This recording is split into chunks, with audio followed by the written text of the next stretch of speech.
So hi, my name is Leah Chikamba and I'm the founder and CEO of Angels of Hope for Women. It's a charity that works towards empowering women, Black women in the community. So Angels of Hope for Women was founded in 2014 and our work is mainly towards empowering women. We work more on the well-being of women and creating safe spaces for women to come and talk to each other and share ideas, and just generally so that there's somewhere or someone that women can talk to in our community. I think the person who inspired me to do the things that I do is my mom.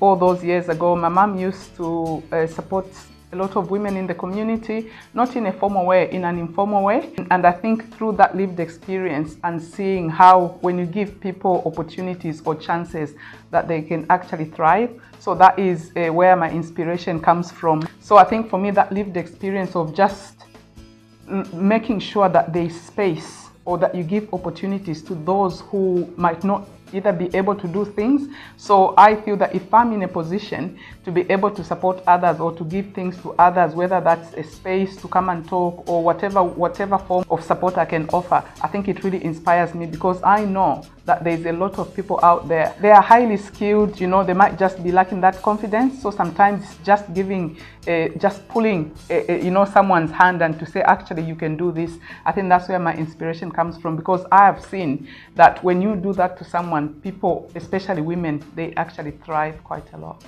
To me, leadership is about service and not status. It's so easy, to want the status, because the status is good as well. Oh, she's the CEO, she's the big boss.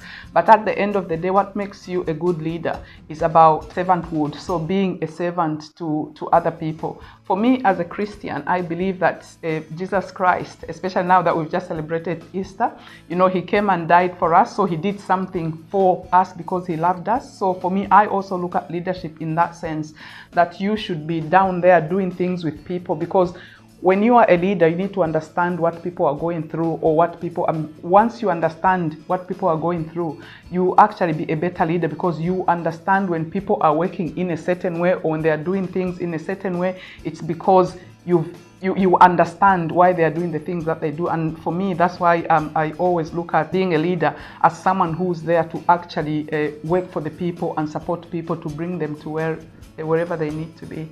The challenges that we face, I think especially as a women organization grassroots, obviously the first one is funding. And that obviously affects all the other things, because obviously we don't have that much capacity. There's a lot of work, there's a lot of demand for our work. But because we don't have that much funding, to employ more people. Currently, we employ 2 outreach workers. However, the work that they are doing is probably for 4 or 5 other people. So that's the main challenge. If we had that funding, we would have more people and then would meet the needs of more of the women in our community.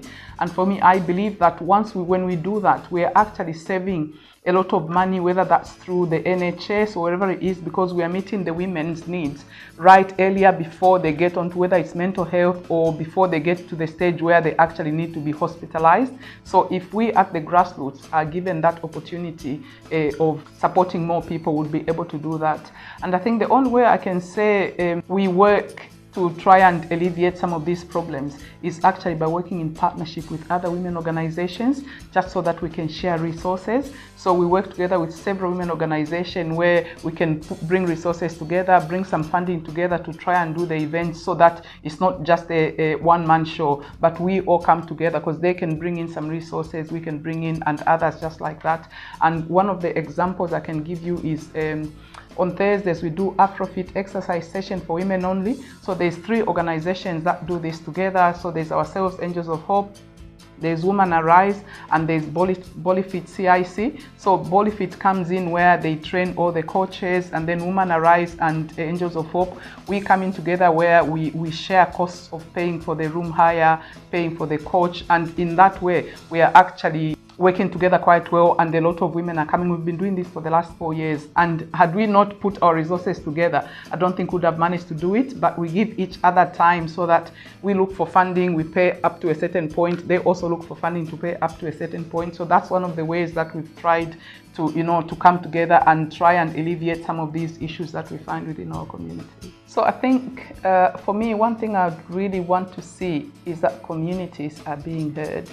And by that, I mean, people with lived experience, they need to be paid for that lived experience. It's high time we started paying people for the, for the things that they're doing for us. Just because someone has gone through lived experience doesn't mean that you can just use that and leave them.